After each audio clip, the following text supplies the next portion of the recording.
பிரதமர் மோடி தலைமையிலான மத்திய அமைச்சரவையில் மாற்றம் செய்யப்படக்கூடும் என தகவல் வெளியாகி இருக்கிறது.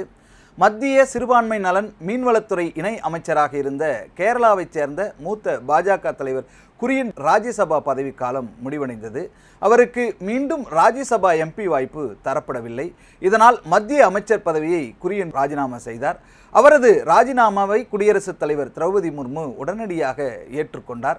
ஜேடியு தலைவரான பீகாரினுடைய முன்னாள் முதலமைச்சர் நிதிஷ்குமார் ராஜ்யசபா எம்பியாக இருக்கிறார். ஆம் ஆத்மி, உத்தவ் தாக்கரே, சிவசேனா மற்றும் திரிணாமுல் காங்கிரஸ் கட்சியினுடைய எம்பிக்கள் பாஜகவிலும் பாஜக கூட்டணியிலும் இணைந்திருக்கின்றனர்.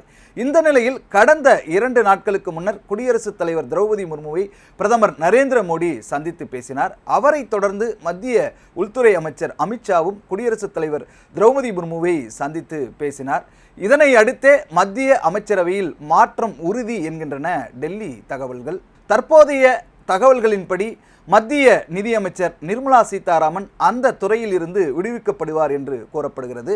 மனிதவள மேம்பாட்டுத்துறை அவருக்கு ஒதுக்கப்படலாம் என்று கூறப்படுகிறது.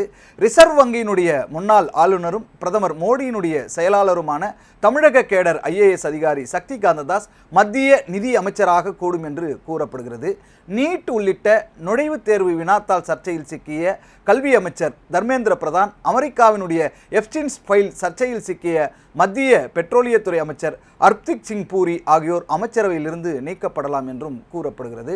உத்தவ் தாக்கரே சிவசேனாவில் இருந்து பாஜகவிற்கு தாவிய 6 எம்பிக்களில் ஒருவர் மத்திய அமைச்சராகலாம் என்றும் கூறப்படுகிறது. மத்திய அமைச்சரவையில் இருந்து சுகாதாரத்துறை இணை அமைச்சரான சிவசேனாவினுடைய பிரதாப் ராவ் ஜாதவ் விடுவிக்கப்படலாம் என்றும் தகவல் வெளியாகி இருக்கிறது. அவருக்கு பதிலாக உத்தவ் தாக்கரே கட்சியிலிருந்து பாஜகவிற்கு தாவிய சஞ்சய் தீனா பாட்டீல் அமைச்சராகலாம் என்று கூறப்படுகிறது. மகாராஷ்டிர துணை முதல்வரான ஏக்நாத் ஷிண்டேவினுடைய மகன் ஸ்ரீகாந்த் ஷிண்டே மத்திய அமைச்சராகும் வாய்ப்பு இருக்கிறது. பாஜகவினுடைய அனுராக் தாக்கூர் மீண்டும் மத்திய அமைச்சராக கூடும் என்று தகவல் வெளியாகி இருக்கிறது. ஊபியினுடைய மாநில சட்டசபை தேர்தல் அடுத்த ஆண்டு நடைபெறுகின்ற நிலையில் அந்த மாநிலத்தினுடைய எம்பிக்களான அருண் கோவில் உள்ளிட்டோர் அமைச்சரவையில் சேர்க்கப்படலாம் என்றும் கூறப்படுகிறது. அதே நேரத்தில் ஊபியினுடைய தேர்தலுக்காக மத்திய நிதித்துறை இணை அமைச்சர் பங்கஜ் சௌத்ரி அமைச்சரவையிலிருந்து விடுவிக்கப்படலாம் என தகவல் வெளியாகி இருக்கிறது.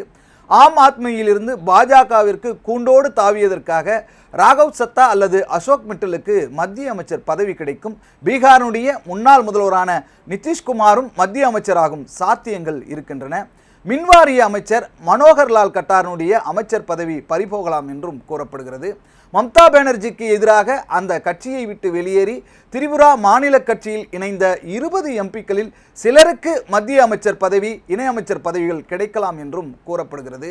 மத்திய இணை அமைச்சர்கள் பலரும் நீக்கப்பட்டு புதுமுகங்கள் இணைக்கப்படவே அதிக சாத்தியம் என்று டெல்லி தகவல்கள் தெரிவிக்கின்றன.